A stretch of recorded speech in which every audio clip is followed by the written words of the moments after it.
Corona महामारी के बीच oxygen की कमी को लेकर सुप्रीम कोर्ट में आज फिर सुनवाई हुई। इस दौरान सुप्रीम कोर्ट ने कोरोना की तीसरी लहर को लेकर चिंता जताई। अदालत ने केंद्र से कहा कि वैज्ञानिक कोरोना की तीसरी लहर की बात कह रहे हैं, उसमें बच्चों के प्रभावित होने की आशंका है। ऐसी स्थिति में मां बाप क्या करेंगे? अदालत ने केंद्र से इसका प्लान पूछा। साथ ही कहा कि टीकाकरण अभियान में बच्चों के लिए भी सोचा जाना चाहिए।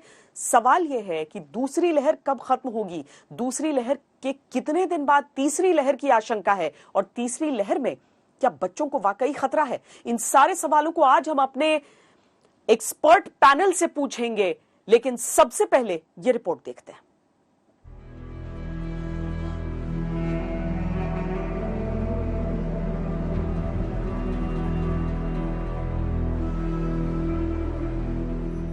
पूरा देश कोरोना की दूसरी लहर की मार से जूझ रहा है। करीब महीने भर से एक सी तड़प है, बेबसी है, लाचारी है और बदहवासी बनी हुई है। और महामारी की मार के बीच दर्द का ये दौर कम नहीं हो रहा है। तमाम कोशिशें, वादे, भरोसा सब कोरोना की दूसरी लहर के सामने बेकार साबित हो रहे हैं।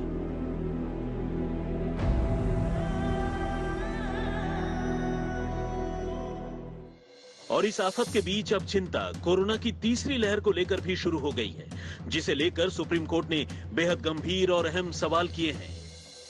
सुप्रीम कोर्ट ने पूछा, तीसरी लहर में वैज्ञानिक बच्चों के संक्रमित होने की आशंका जता रहे हैं, ऐसे में बच्चों के टीकाकरण पर भी विचार होना चाहिए। शीर्ष अदालत ने पूछा कि अगर बच्चे संक्रमित होते हैं तो माता पिता क्या करेंगे, अस्पताल में रहेंगे या नहीं, इसका क्या प्लान है? ये देश के चिकित्सा विशेषज्ञ भी कह चुके हैं कि तीसरी लहर का इंतजार है। तीसरी लहर आएगी तो जरूर, और कब आएगी उसका भी अंदाजा उन्होंने दे दिया है कि सितंबर अक्टूबर यानी दुर्गा पूजा के आसपास तीसरी लहर आएगी, जब गर्मी जा रही होगी और सर्दी के आने की बात होगी। तीसरी लहर के लिए सुप्रीम कोर्ट ने अपनी सुनवाई के दौरान ये जरूर कहा कि अगर हम अभी नहीं चेतेंगे, अभी से तैयारी करनी पड़ेगी, तभी हम तीसरी लहर का मुकाबला कर सकेंगे, नहीं तो वरना ऐसी ही स्थिति हो जाएगी जैसे अभी पहली और दूसरी लहर के बीच की हुई है। ये दूसरी लहर सिर पर आ गई और हमारे पास उतनी तैयारियां नहीं हैं। हमारे पास ऑक्सीजन नहीं है, बेड नहीं है, अस्पतालों में जगह नहीं है, दवाइयों की किल्लत है। दरअसल ऑक्सीजन संकट पर सुनवाई के दौरान शीर्ष अदालत ने ये चिंता वैज्ञानिकों की कोरोना की तीसरी लहर की आशंका को लेकर जताई है। SARS coronavirus to go from here. A phase 3 is inevitable, given the high levels of circulating virus. But it's not clear on what time scale this phase 3 will occur. Hopefully, incrementally, but we should prepare for new waves. Previous infections and vaccines will cause adaptive pressure on the virus for new kinds of changes which try to escape it. And therefore, we should be prepared. देश corona की दूसरी लहर से कराह रहा है। इस लहर ने देश को जितना दर्द और खौफ दिया, उसके मुकाबले पहली लहर कुछ भी नहीं लगती। ऐसे में सवाल बड़ा है कि जब तीसरी लहर आएगी तो क्या वो और भी विनाशकारी होगी? क्या वैक्सीनेशन की रफ्तार तेज कर तीसरी लहर की धार को रोका जा सकता है? फिलहाल जानकार इसका जवाब ढूंढ रहे हैं, लेकिन कुछ सरकारों ने इस चेतावनी को गंभीरता से लेना शुरू कर दिया है। सरकारच्या विज्ञान विषयक सल्लागारांनी एक इशारा दिलेला आहे की देशामध्ये तिसरी लाट येते आहे, सावध रहा। सावध रहा म्हणजे काय करायचं? तर नवीन काही नाही आहे त्याच गोष्टी। देश के सबसे बड़े अस्पताल एम्स के डायरेक्टर रणदीप गुलेरिया ने भी तीसरी लहर को लेकर फिक्र जताई और लोगों से इसे लेकर सावधानी बरतने की अपील की। वायरस का नेचर जैसा है, आपको ऐसा भी लगता है कि थर्ड वेव आने की भी चांसेस है, और इसके लिए ज्यादा से ज्यादा लोगों को वैक्सीनेट करना कितना जरूरी है? बिल्कुल, थर्ड वेव आने के चांसेस हैं, थर्ड वेव भी आ सकता है, लेकिन अगर हम ज्यादा से ज्यादा लोगों को वैक्सीनेट कर पाए, ज्यादा से ज्यादा लोगों में इम्यूनिटी हम बना पाए, तो अगर भी थर्ड वेव आएगा भी तो इतना शार्प और इतना खतरनाक नहीं होगा जैसे सेकेंड वेव था। इसलिए अगर हम पूरी तैयारी करें और ये देख लें कि जो कुछ हमने इस वेव से और पिछले वेव से सीखा है उसको हम आगे इम्प्लीमेंट करें और वैक्सीनेशन को बहुत एग्रेसिवली करें, तो थर्ड वेव जो है वो इतना सीरियस नहीं होगा। कोरोना की तीसरी लहर की आशंका इसलिए भी ज्यादा डरा रही है क्योंकि दूसरी लहर में ही कोरोना के केस लगातार कम होने का नाम ही नहीं ले रहे हैं। दिल्ली से संजय शर्मा और कुमार कृणाल के साथ आज तक ब्यूरो। और हम अपने खास मेहमानों के साथ अब चर्चा की शुरुआत करने जा रहे हैं, क्योंकि अभी दूसरी लहर से ही हम पार नहीं पा पाए हैं, लेकिन तीसरी लहर की तैयारी की बात होने लगी है। हम कैसे समझे कि दूसरी लहर की पीक की अगर बात होती है तो वो कितनी सही, और इस समय हम जहां पर खड़े हैं वो जगह कौन सी है, परिस्थितियां कैसी हैं। हमारे साथ जो खास मेहमान हैं उनसे आपका परिचय करा देते हैं। डॉक्टर अमितेश आनंद, जो कि वैज्ञानिक है, माइक्रोबायोलॉजिस्ट है, कैलिफोर्निया यूनिवर्सिटी, हमारे साथ सीधे कैलिफोर्निया से जुड़ रहे हैं। डॉक्टर आनंद, आपका स्वागत है। डॉक्टर प्रदीप सेठ, वायरोलॉजिस्ट हैं, बहुत लंबा अनुभव इनका है इस क्षेत्र में। डॉक्टर अमितेश आनंद, पहले मैं आपसे समझना चाहती हूं कि अगर हम किसी भी लहर की पीक की बात करते हैं या ये चर्चा करते हैं कि तीसरी लहर के आने के संकेत हैं, ये कितनी एक्यूरेट होती है ये तारीखें? तारीख एक्यूरेट होने का मतलब बता पाना थोड़ा मुश्किल होगा, लेकिन ये संभावना जरूर है कि तीसरी वेव आएगी। अगर हम दूसरे कंट्रीज से भी हम देखें तो हर जगह ये देखा गया है कि डिफरेंट डिफरेंट पीक्स आए हैं। हाँ, उन पीक्स का जो मैक्सिमा होता है, जो उसकी विड्थ होती है, वो वेरी करती है। आज की डेट में इंडिया में जो सेकंड पीक देखा जा रहा है ये बहुत ही भयावह है। हर जगह ये देखा गया है कि सेकंड पीक फर्स्ट पीक से बड़ा रहा है, लेकिन ये कुछ ज्यादा ही है। और ये हम सेकंड जो वेव है और ये जो पीक है, इससे हम किस तरीके से डील करते हैं, इस पे पूरी तरीके ये तय करेगा कि हमारा थर्ड जो वेव होगा वो कितना खतरनाक होगा या कितना माइल्ड होगा, हम उससे कितना इजीली डील कर पाएंगे। क्या कुछ लोग अगर ये कहें कि अभी दूसरे वेव से आप लोग पार नहीं पा पाए, तीसरी की बात कर रहे हैं, ये उनकी चिंता सही होगी, या फिर हम ये कहें कि हम दूसरी से सबक ले रहे हैं इसीलिए तीसरी की तैयारी करनी चाहिए? देखिए श्वेता जी, समस्या को समझना और समस्या के बारे में सतर्क रहना बहुत जरूरी होता है। हमारा सेकंड वेव का जो प्रॉब्लम है, ये प्रॉब्लम ही इस वजह से है क्योंकि हम फर्स्ट वेव के बाद काइंड ऑफ ये मान चुके थे कि हम इससे बाहर आ चुके हैं। तो अगर आज की डेट में देश में ये चर्चा चल रही है कि तीसरी वेव आ सकती है और अगर वो आती है तो हमें कैसे तैयार रहना है, तो ये बहुत इंपॉर्टेंट है और ये बहुत ही सराहनीय कदम है। और इस बारे में मैं आपके चैनल का मतलब शुक्रिया अदा करना चाहूंगा कि आप अभी से उस थर्ड वेव की बात कर रहे हैं, उससे लोगों को प्रिपेयर रहने के लिए एक जागरूकता का अभियान चला रहे हैं। तो ये बहुत बहुत जरूरी कदम है। डॉक्टर प्रदीप सेठ, चिंता इस बात की हुई कि वाकई जिस तरीके से डॉक्टर अमितेश आनंद भी कह रहे हैं कि पहली वेव में भारत में अच्छे से हैंडल हुआ, हम पर वैसा असर नहीं पड़ा, लेकिन इसका नुकसान ये हुआ कि हमने शायद फॉर ग्रांटेड ले लिया सारी चीजों को और दूसरी वेव के लिए बिल्कुल तैयार नहीं रहे। न आम लोग, न नागरिक, न सरकारें, कोई तैयार नहीं रहा इसके लिए।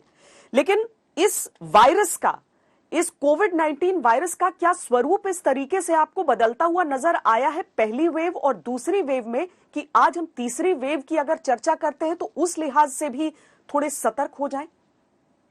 देखिए, एक कोरोना वायरस एक आरएनए वायरस है जिसका स्वभाव ही है अपने आप को बदलना। उसको आप रोक नहीं सकते, किसी तरह नहीं रोक सकते। हर आरएनए वायरस का जो भी जितनी रैपिडली रेप्लिकेट करता है, बढ़ता है, चाहे कोरोना है, चाहे एचआईवी था या फिर एचसीवी है, ये बहुत तेजी से रेप्लिकेट करते हैं। इनमें प्रूफ रीडिंग नहीं होती, तो अपने आप को हर रेप्लिकेशन में चेंज करते रहते हैं। इनमें म्यूटेशंस होते रहते, चेंजेस आते रहते हैं, और वो चेंजेस कुछ ऐसे कभी ऐसे हो जाते हैं जो कि एक उसको आगे ले जाता है, आगे बीमारी बढ़ाने में देता है। तो ये तो उसकी नेचर है, ये तो आप रोक नहीं सकते। ओनली रोका कर जाता है ये, या तो हम सारी जनता को इम्यून कर दें वैक्सीनेशन लगा करके और फिर देखें, तो उसमें अभी टाइम लगेगा। लेकिन बाकी सेकेंड वेव में जो रेप्लिकेशन हुए हैं उससे पता चलता है कि संभावना है कि तीसरी वेव आ सकती, क्योंकि अब जैसे महाराष्ट्र में अक्टूबर 2020 के अंदर एक डबल म्यूटेशन मिला है, जिसके आजकल चर्चा हो रही है कि ये फैलेगा। और जैसे उससे पहले वहां से आंध्र प्रदेश से एक निकला था जिसको N440K कहते हैं। ये सब अब जो नया है वो उसको रिप्लेस कर रहा है, तो इसी तरह फैलता है। क्योंकि जब उसने देखा नया वायरस निकलता है तो वो पुराने को की जगह ले लेता है। हमें ये रामायण में बहुत अच्छा है। रामायण में मेघनाथ को कंट्रोल करना बहुत मुश्किल था, क्योंकि वो अपनी माया, अपना चेंज, वो अपना स्ट्रक्चर बदलता था। एक उसके लिए क्लियर थिंकर की जरूरत होती है जो कि ये बताए कैसे करना है। That's what we need today. एक क्लियर थिंकर की जरूरत है जो कि कैसे इसको फॉलो करेगा, और यही हम लोगों को मिलकर करना होगा सब। पर डॉक्टर सेठ, क्या वो पूरी तरीके से बदल जाता है या फिर बस ज्यादा खतरनाक होता है, या फिर ये भी पैटर्न नहीं है? पूरी तरीके से बदलता, वो अपना रूप ऐसा बदलता है। देखिए, उसका एक अंश जो वायरस का है, जो कि जिसे हम वो कहते हैं, जिसे ये ज्वाइन करता है वो ACE2 रिसेप्टर में, उसमें चेंजेस नहीं आते। उसमें अगर चेंज आएगा तो ये वो नहीं होगा, लेकिन उसके बाकी के जो सराउंडिंग स्ट्रक्चर्स हैं वो उसकी शक्ल बदल देते हैं, जिससे कि वो अपनी अपनी वो जो टोटल व्यू है वो थोड़ा चेंज कर देता है, और उससे ये फैलने में कई ऐसे चेंज होते हैं, ऐसे होते हैं उसके ऊपर की जो प्रोटीन, उसके वायरस की जो प्रोटीन है उसमें कुछ चेंजेस आ जाते हैं, उससे उसकी एक्सेप्टेबिलिटी बढ़ जाती है, उससे ट्रांसमिसिबिलिटी बढ़ जाती है। तो वो ये चेंजेस होते हैं विच we can follow it up by studying with the good microbiologists, with biophysics people and other people, biochemist people से बैठ करके हम लोग ये स्टडी कर सकते हैं कि क्या अगर ऐसे चेंजेस हमको मिले तो क्या मतलब हुए इसके। तो उससे हमको बहुत सहूलियत होगी नए डायग्नोस्टिक सेट्स बनाने में, और नई वैक्सीन के अपनी वैक्सीन में अदल बदल करने में थोड़ा बहुत, क्योंकि हो सकता है कि वो ऐसे चेंज कर दे कि हमारी पुरानी वैक्सीन काम ना करे। तो संभवतः ये इसके लिए हमको सतर्क रहना पड़ेगा, नए नए अपने लिए वो चीजें, वो कहते हैं वेपन्स बनाने पड़ेंगे to control this virus. Vaccine की इस बात पर मैं वापस आपके पास डॉक्टर सेठ आऊंगी। हमारे साथ दो और खास मेहमान जुड़ गए हैं। प्रोफेसर मनिंद्र अग्रवाल हमारे साथ हैं, जो कि प्रोफेसर हैं IIT कानपुर में और मेंबर हैं नेशनल कोविड-19 सुपर मॉडल कमेटी के, और डॉक्टर विक्रम तलौलीकर हमारे साथ हैं, जो कि ऑक्सफोर्ड वैक्सीन का जो ह्यूमन ट्रायल हुआ था उसका हिस्सा थे, UK associate specialist, university college London अस्पताल NHS ट्रस्ट हमारे साथ इस समय जुड़ रहे हैं। प्रोफेसर अग्रवाल, पहले आपसे मैं समझना चाहती हूँ कि ये तीसरी लहर की जो बात उठी है और उसकी तैयारियों की जो मांग उठी है, ये आशंकाएं कितनी इस समय हम कहें कि धरातल के करीब हैं, और कितनी जरूरत इस चीज की है आज की तारीख में?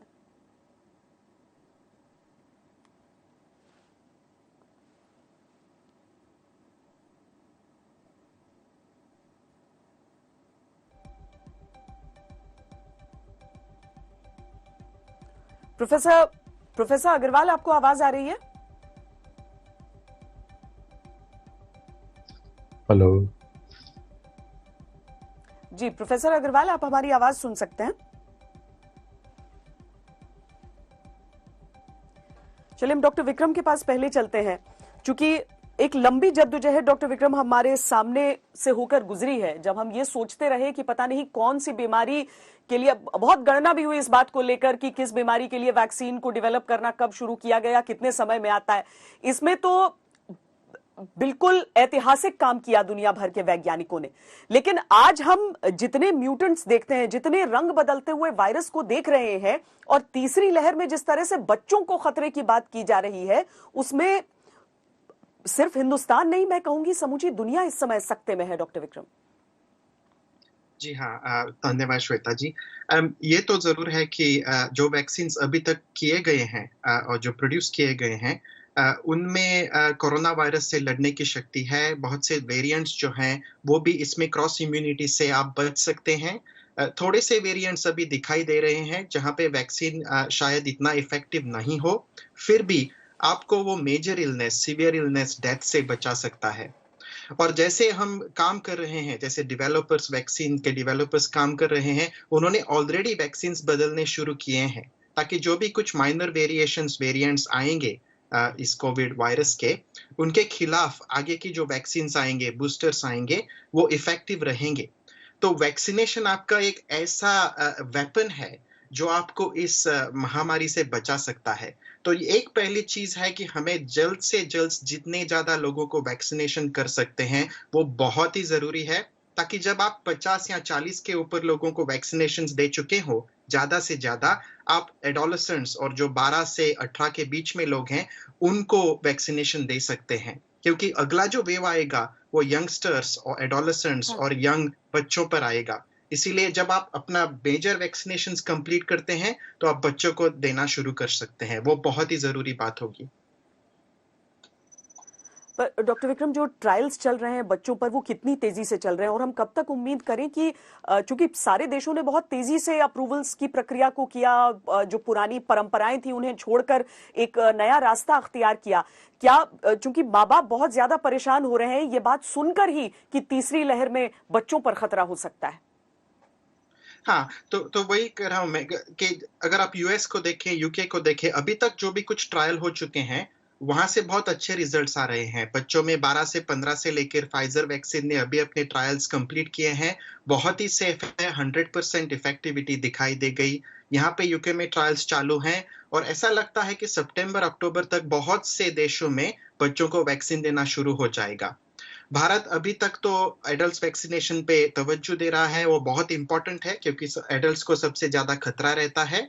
बच्चों में अभी तक जो भी स्ट्रेन्स पाए गए हैं वो ज्यादातर करके बहुत माइल्ड हैं और मेजर इलनेस नहीं होता है।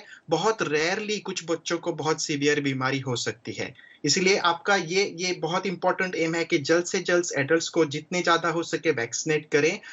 तो पहले अगर अप्रूवल दे सकते हैं तो बच्चों का वैक्सीनेशन स्टार्ट करना चाहिए।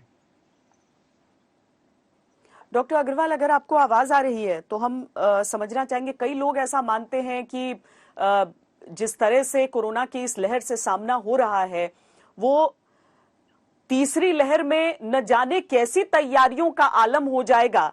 डॉक्टर अग्रवाल, आप आवाज सुन पा रहे हैं हमारी?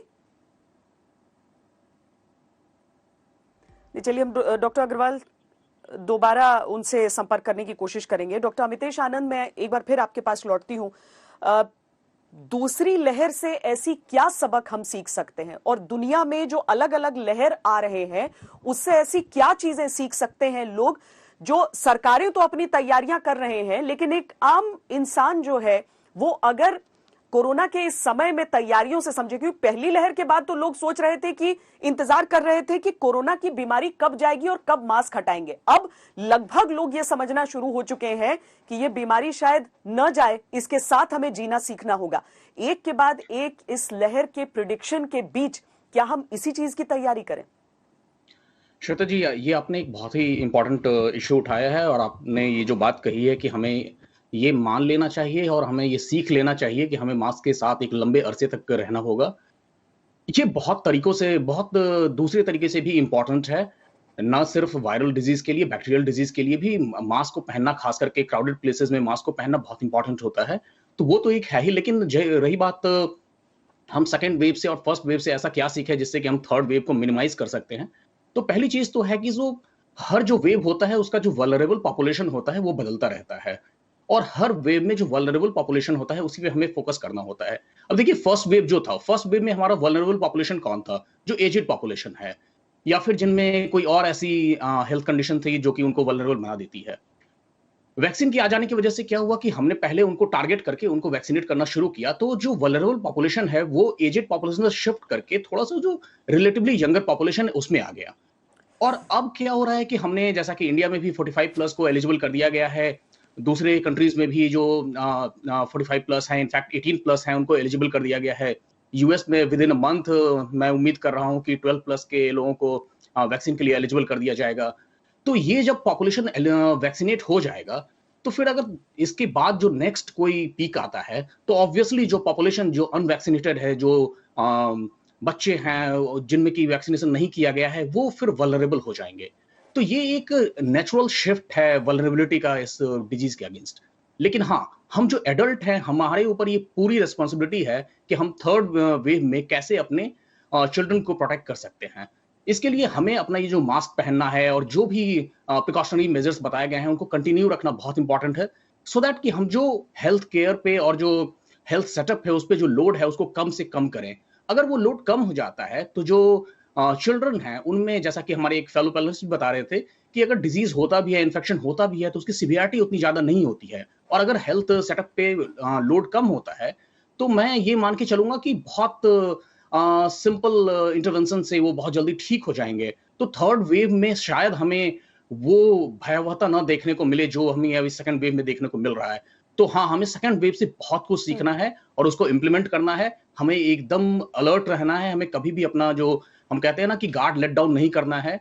मास्क हमें लगातार पहन के रखना है, और ऐसे बहुत सारे रिपोर्ट्स आए हैं जिसने कि दिखाया है कि सिंपल एक जो हमारा सर्जिकल मास्क होता है वो इनफ होता है हमें क्राउडेड प्लेसेस में भी इस वायरस से बचाने के लिए। तो हाँ, ये कुछ सबक हैं जो हमें सीखना है और उसको मेंटेन करके रखना है। और आज की डेट में वैक्सीन को लेके बहुत इंकरेजिंग रिजल्ट्स आ रहे हैं, जैसा कि हमारे एक फेलो पैनलिस्ट ने भी बताया कि अभी मैं कल ही पढ़ रहा था कि मॉडर्ना ने अपना जो बूस्टर डोज है वो भी प्रिपेयर कर लिया है, और ये बूस्टर डोज वो डोज है जो कि हमें वेरिएंट्स के अगेंस्ट प्रोटेक्ट करेगा। इनफैक्ट जो एग्जिस्टिंग वैक्सीन हैं उनको भी देखा गया है कि वो ऑलमोस्ट सारे वेरिएंट को न्यूट्रलाइज करने में सक्सेसफुल हैं। इंडिया का कोवैक्सीन है, उसके बहुत अच्छे रिजल्ट्स देखे जा रहे हैं लैब्स में। ऐसा देखा जा रहा है कि वो जो नए वेरिएंट्स हैं उनको भी न्यूट्रलाइज कर रहा है। तो ये वैक्सीन बहुत इफेक्टिव है, इनको लें। और अभी जैसा कि यूएस में कोशिश की जा रही है कि जो वैक्सीन को लेके पेटेंट होता है हम उस पेटेंट को रिलैक्स करें, तो अगर ऐसा होता है तो ये बहुत ही वेलकम स्टेप है, जिससे कि जो वैक्सीन का पेनिट्रेशन पॉपुलेशन में ज्यादा से ज्यादा बढ़ेगा। और हम उम्मीद करते हैं और हमारी कोशिश यही होनी चाहिए कि जितनी जल्दी हो सके हम एक बड़े तबके को वैक्सीनेट कर दें। जी, कोशिशें सभी सरकारों की यही है। भारत की सबसे बड़ी चुनौती हो जाती है हमारी आबादी, इसीलिए संख्या के हिसाब से सबसे अधिक वैक्सीनेशन तेज रफ्तार से होने के बावजूद हमें लग रहा है कि हम बहुत पीछे रह रहे हैं इस समय। Doctor Gajanan Sabkal, scientist ICMR national institute of virology Pune, हमारे साथ जुड़ चुके हैं। डॉक्टर गजानन, लोगों को ना डबल म्यूटेंट, ट्रिपल म्यूटेंट, पहली लहर, दूसरी लहर, तीसरी लहर, ऐसी चीजों से ऐसे समय में, आपातकाल में बहुत डर भी लगता है, बहुत डर लगता है। उनको लगता है कि शायद हमें और डराने की कोशिश हो रही है, जबकि ये सतर्क होने का, करने का प्रयास है। इस समय दूसरी वेव के बीचों बीच क्या तीसरी वेव की तैयारी आपके अनुसार की जा सकती है, या फिर पहले एक से निपटना है उसके बाद दूसरे का इंतजार करना है? देखा है मौजूदा जो वैक्सीन है तो कोरोना के जो जितने भी फिलहाल वेरिएंट है उसके खिलाफ वो कारगर है, लेकिन यह किस समय तक कारगर रहेगी ये फिलहाल तो हम बता नहीं सकते हैं। एंड पिछले भूतकाल में अगर आपने उठ के देखा तो 1918 में स्पेनिश फ्लू जैसे हुआ था, तो स्पेनिश फ्लू में भी ऐसी लहरें काफी आ चुकी है। और जो रेस्पिरेटरी इन्फेक्शन है जैसे कि इन्फ्लुएंजा, तो उनमें भी ये हमने देखा है भूतकाल में।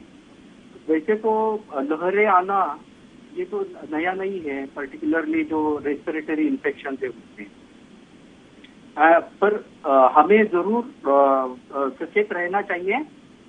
फिलहाल जो म्यूटेंट है वायरसेस, अलग अलग वेरिएंट्स वगैरह ये तो आ रहे हैं, डबल म्यूटेंट, ट्रिपल म्यूटेंट, ये आप सभी को ये जानकारी है। परंतु जो हमें हमेशा सावधानी बरतनी चाहिए, जैसे कि जो वैक्सीन है फिलहाल जो यूज हो रहे हैं वो काफी हद तक उस पे काम भी कर रहा है। तो हमें जब भी अपना वैक्सीन के लिए जब नंबर आता है तो हमें वो वैक्सीन के डोसेज पूरी तरीके से लेनी चाहिए, और बिना झिझक हमें जो अपना थंब रूल है कि हमें मास्क हमेशा लगानी चाहिए। तो ये सतर्कता हमें हमेशा बरतनी चाहिए।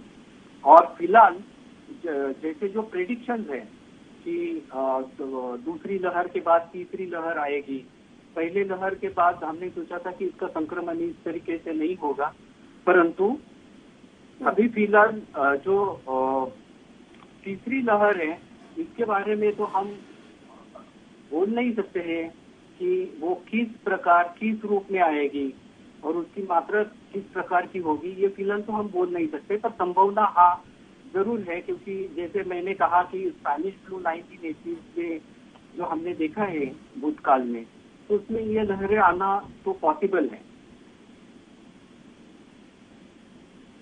प्रोफेसर अग्रवाल, जैसे कि बता रहे हैं डॉक्टर साहब कि अगर हम इस एक टाइम फ्रेम को समझें जहां पर हम प्रिडिक्ट शायद कर सकते हैं कि अब एक लहर और अगली लहर आने वाली है, तैयार हमें रहना है, उसकी सिवियरिटी को, उसकी आक्रामकता को क्या किसी भी पैमाने पर हम बता सकते हैं, क्या जैसे पहली लहर और दूसरी लहर के बीच हम कुछ सिम्टम्स या किस एज ग्रुप को ज्यादा टारगेट कर रहा है वो अब देख रहे हैं, क्या वैसी कोई चीज पहले से बता पाना, समझ पाना संभव है आज की स्थिति में?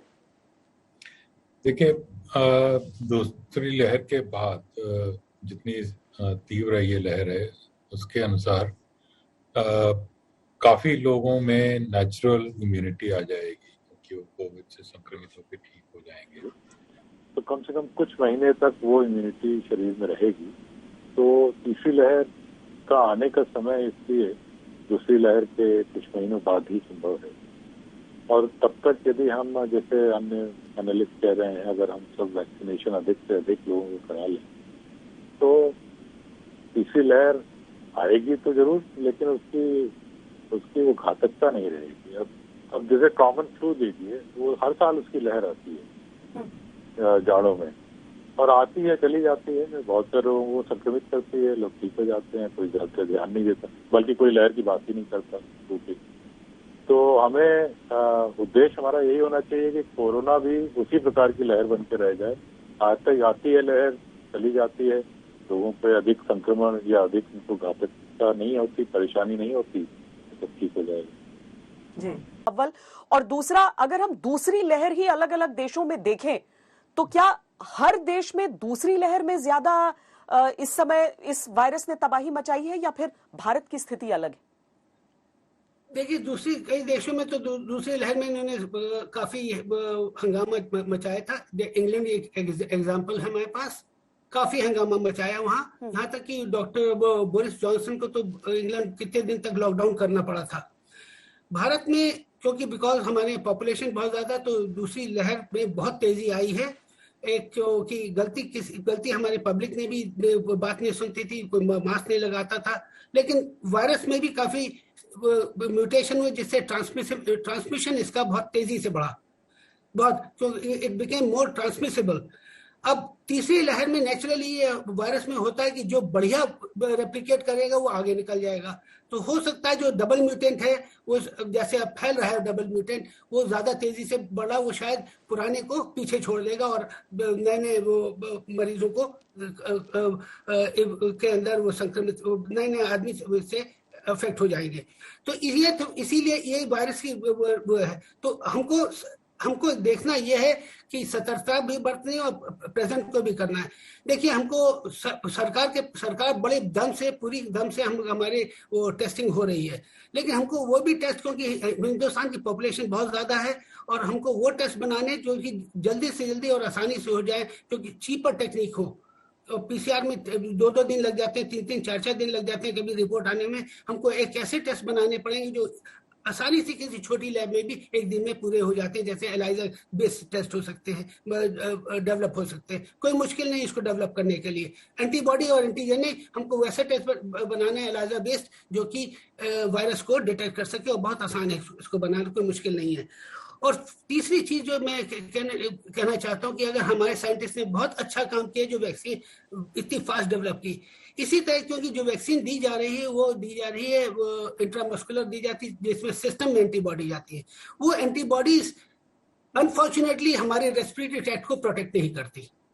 हमारे रेस्पिरेटरी ट्रैक्ट की एंटीबॉडीज लोकल प्रोड्यूस होती हैं, तो उसके लिए हमको वो वैक्सीन बनानी चाहिए जो कि हमको नाक से दी जाए, और ये भी बहुत आसानी से बन सकती है। हमारे साइंटिस्ट इतने बढ़िया हैं हिंदुस्तान के अंदर जो बना सकते हैं, कोई मुश्किल नहीं उसके लिए बनाना, थोड़ा सा दिमाग लगाना, थोड़ी सी मेहनत करनी इस पर तो काम भी चल रहा है ना, नेजल वैक्सीन पर। आपको लग रहा है वो ज्यादा असरकारी रहेंगी कोरोना के लिए?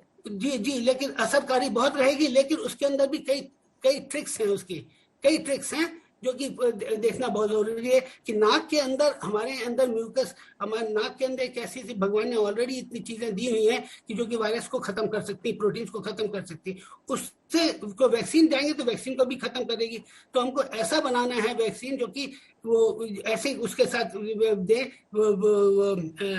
कैरियर के साथ सीधा जा करके वो ऊपर वो जहाँ वायरस रेप्लिकेट करता है वहां जाकर रेप्लिकेट कर उसको रोक दे। यही एक तरीका, जैसे पोलियो वायरस इंजेक्टेबल है, लेकिन पोलियो वायरस जब ओरल आया था तो उसने पोलियो वायरस को खत्म कर दिया। आप समझ, वो क्योंकि पोलियो वायरस इंटेस्टाइन में रेप्लिकेट करता है, इसीलिए पोलियो वायरस की ओरल वैक्सीन बनाई गई थी, जिससे कि वो बिल्कुल खत्म हो गया था। तो यही कारण है, मैं ये कहता हूं कि साथ साथ मेरे हमारे साइंटिस्ट, हिंदुस्तान के साइंटिस्ट बहुत तेज हैं, बहुत बढ़िया है, जो कि ये बना सकते हैं इस तरह की वैक्सीन।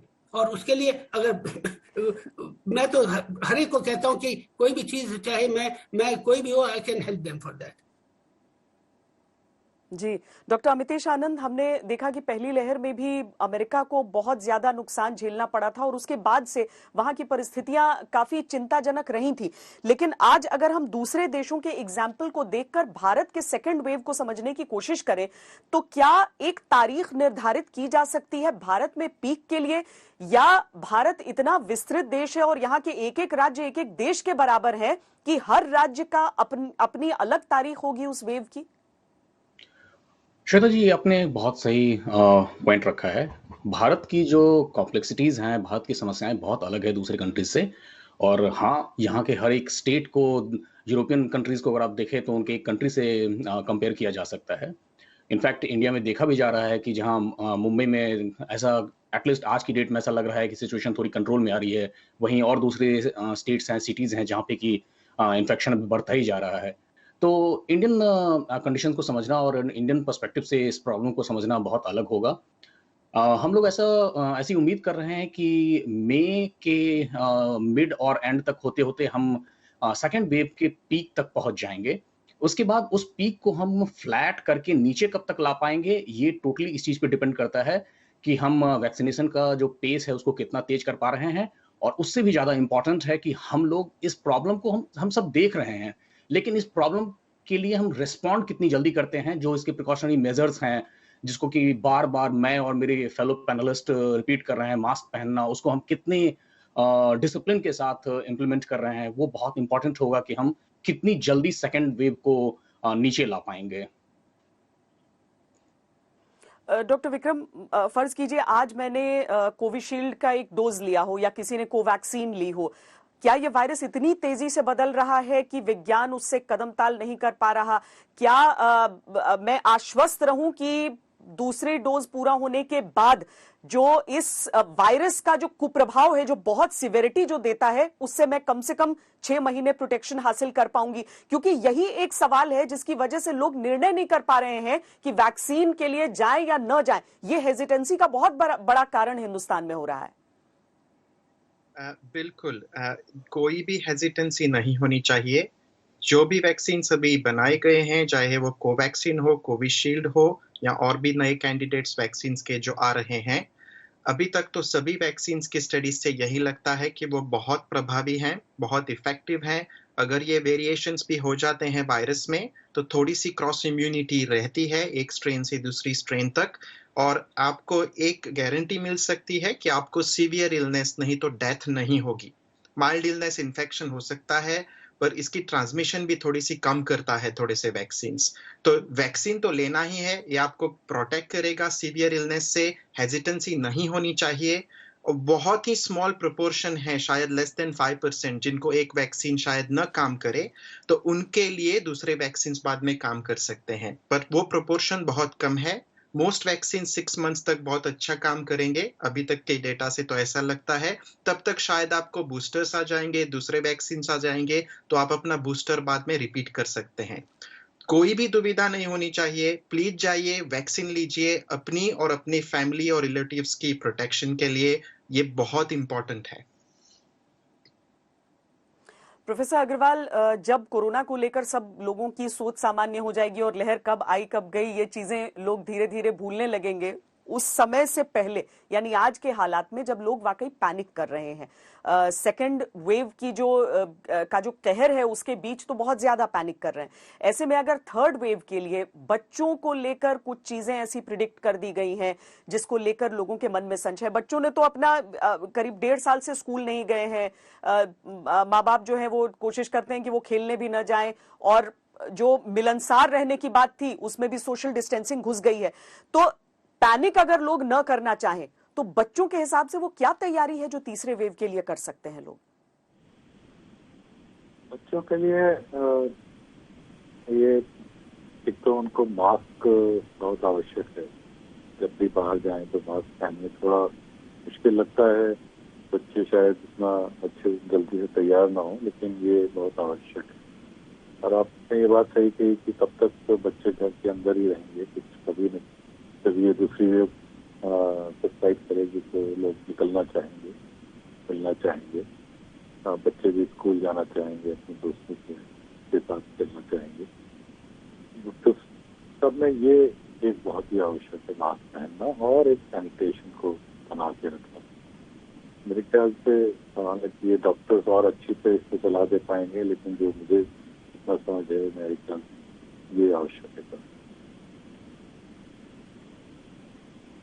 डॉक्टर गजानन, वैक्सीनेशन की स्पीड को लेकर बहुत सारे सवाल होते हैं कि कैसे हम ये अचीव कर पाएंगे, और अगर वाकई एक वैक्सीन तभी तक असरकारी है, मतलब जिंदगी भर के लिए असरकारी नहीं है, तो ऐसे में तीसरी वेव को देखते हुए क्या आपको लगता है कि हिंदुस्तान ऐसा स्पीड अप कर सकता है कि उस समय तक अगर वाकई बच्चों पर प्रभाव पड़ने वाला हो तो हम उस उम्र वर्ग की, यानी 12 साल से अधिक वर्ग के जो बच्चे हैं, 12 से 18 साल के बीच जो बच्चे हैं, उनकी वैक्सीनेशन को भी हिंदुस्तान टारगेट कर पाएगा?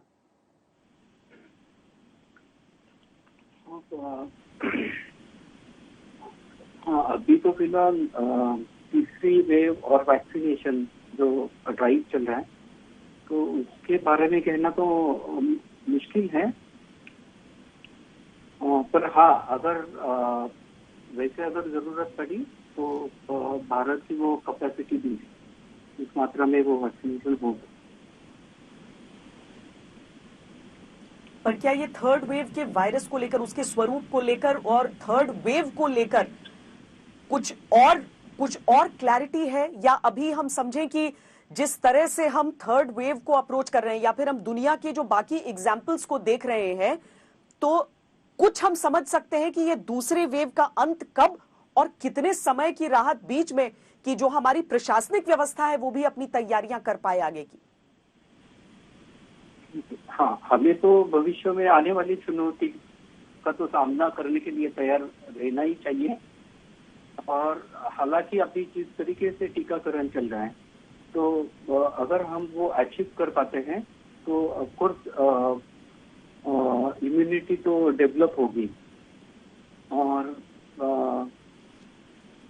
पर जैसे ही हम आगे बढ़ेंगे तो जो तीसरी लहर है तो वो किस तरीके किस स्वरूप में आएगी ये फिलहाल बोल नहीं सकते हैं हम। और रही बात वैक्सीन की, तो ये हो भी सकता है कि हमें थोड़ा सा वैक्सीन या चेंज करनी पड़े, या क्योंकि इसका असर कितने दिन तक रहेगा वैक्सीनेशन के बाद, जो एंटीबॉडी जो है वो कितने दिन तक रहेगी ये फिलहाल तो अभी हम बोल नहीं पाए, क्योंकि हमें तैयारी रखनी चाहिए, हमें और आगे जांच करनी चाहिए।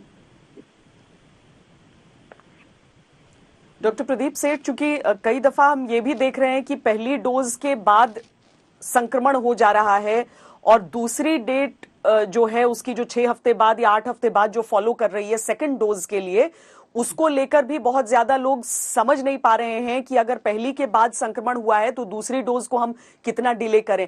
जो इस समय वैक्सीनेशन ड्राइव की पूरी सफलता है वो एक सवाल पर निर्भर कर गई है। जी हाँ, अगर हम देखिए डाटा जो इन्होंने नेशनल उसमें डाटा वैक्सीनेशन डाटा जो नेट में है गवर्नमेंट के उस पे साइट पे, उसमें लिखा है कि 15 करोड़ आदमियों को वैक्सीन लग चुकी है, और जिसमें से ब्रेक थ्रू इन्फेक्शन जो हैं वो 0.02 या 0.04% है, which is negligible. This means about more than 99% people are immune. और जो ब्रेक थ्रू इन्फेक्शन है उनमें मैंने 1-2 आदमियों में देखा है कि जिनको ब्रेक थ्रू इन्फेक्शन हुआ है वो they recovered, they were aged, कई तो उम्र वाले थे, they recovered, और उनके अंदर माइल्डर डिजीज होगी, क्योंकि नेचुरल जो एंटीबॉडीज और जो सेल इम्यूनिटी इम्यून रिस्पांस थोड़ा बहुत भी होगा वो डेफिनेटली इनको प्रोटेक्ट करेगा। एक वैक्सीन के बाद भी, ये डॉक्टर जोनास साक के साथ मैंने काम किया था थोड़ा सा जब मैं एम्स में था, बहुत 70s में ऑन पोलियो वायरस के साथ, तो पोलियो वायरस के अंदर तो उन्होंने कहा था एक डोज के बाद भी 67% आदमियों में एंटीबॉडी होती है, और रेस्ट 25 to 30% के अंदर मेमोरी आ जाती है जिससे वो प्रोटेक्ट रहते हैं। और उन्होंने जोनास साल्क जिन्होंने इंजेक्टेबल वैक्सीन निकाली थी पहली पोलियो वायरस, उन्होंने मुझे बताया था ये होता है, और ये मैंने अपने एक्सपेरिमेंट्स में भी देखा है with different viruses. The same type of thing होता है ये कि एक मेमोरी आती है, मेमोरी के साथ हो जाता है। हमने ये HIV वैक्सीन में भी मैं देखा है, जब मैंने एक्सपेरिमेंट किए हैं, इससे मेमोरी आती है और वो रहती है। तो मैं चिंता करने की कोई बात नहीं, एक वैक्सीन लगाने के बाद भी प्रोटेक्शन मिल जाएगी, और एक वैक्सीन के बाद जो दूसरा डोज लगाए उसमें थोड़ा गैप रखेंगे, जितना अच्छा लंबा गैप होगा उतना अच्छा, depending upon the type of vaccine that you are taking. Covishield में गवर्नमेंट ने कहा about 8 to 10 weeks to 12 weeks तक, वेयरएज कोवैक्सीन के अंदर जो कोवैक्सीन है वो अबाउट 4 वीक्स के अंदर ले लो, लेकिन लेना जरूर है, एक वैक्सीन तो ले ही लेना है सबको, उसमें डाउट नहीं रखिए। It's very safe, very very safe, I can vouch on that कि हमने भी लगाई है, सबने लगाई है, सबको मैं लगवा रहा हूँ। ये बहुत अच्छी वैक्सीन है सबके लिए और बहुत जरूरी है। और जहां तक बच्चों का सवाल है, देखिए अगर बड़े, देखिए मैं तो ये जानता हूँ, जैसे प्लेन में हम लोग जब जाते हैं तो प्लेन में पहले कहते हैं अगर कोई हो तो ऑक्सीजन मास्क पहले अपने ऊपर लगाइए फिर बच्चों को लगाइए, क्यों आप अपने को प्रोटेक्ट करेंगे then you can protect others, अपने को संभालेंगे दूसरों। इसीलिए अगर आपने वैक्सीन लगाई, क्योंकि आप लोग बाहर जाते हैं, बच्चे घर पे रहते हैं, और बच्चों को अब आजकल सबसे बड़ी चीज अगर है तो स्कूल थोड़े दिन बंद भी कर देंगे तो उनको कोई नुकसान नहीं होगा, होम टीचिंग हो सकती है, और वीडियो आजकल तो गवर्नमेंट ने सब सहूलियत दी कि आप वीडियो कॉन्फ्रेंसिंग, वीडियो से भी आप उनको पढ़ा सकते हैं, ऑन डिस्टेंस लर्निंग से भी कर सकते हैं। और अमेरिका में तो चल ही रहा है ये क्यों नहीं हम लोग यहाँ कर सकते? बच्चे आजकल के बच्चे बहुत होशियार हैं, दे लर्न इट, ऐसी कोई बात नहीं। और बच्चों को संभालना बहुत जरूरी है। और एक चीज मैं बता रहा हूँ कि जो कि मुझे लगता है जो कि वायरस में दूसरे और तीसरे वो उसमें आ सकता है, वो है विलेजेस के अंदर। विलेजेस के अंदर का अब तक हमारे पास इतना बढ़िया डाटा कहीं से नहीं है। विलेजेस के अंदर फैला तो बहुत बड़ा होगा, उसके अंदर भी हमको ध्यान रखना चाहिए। तो ये मैं सिर्फ ये मेरी जो प्लानर्स हैं उनसे ये प्रार्थना है कि ये करें। इसी चेतावनी के साथ कि उन इलाकों में न पहुंचे ये वायरस, कैसे दूसरे और तीसरे के बीच की जो हमारी तैयारी है उसके लिए ये बहुत ज्यादा जरूरी है। बहुत बहुत धन्यवाद आप सबका इस पूरी चर्चा में जुड़ने के लिए।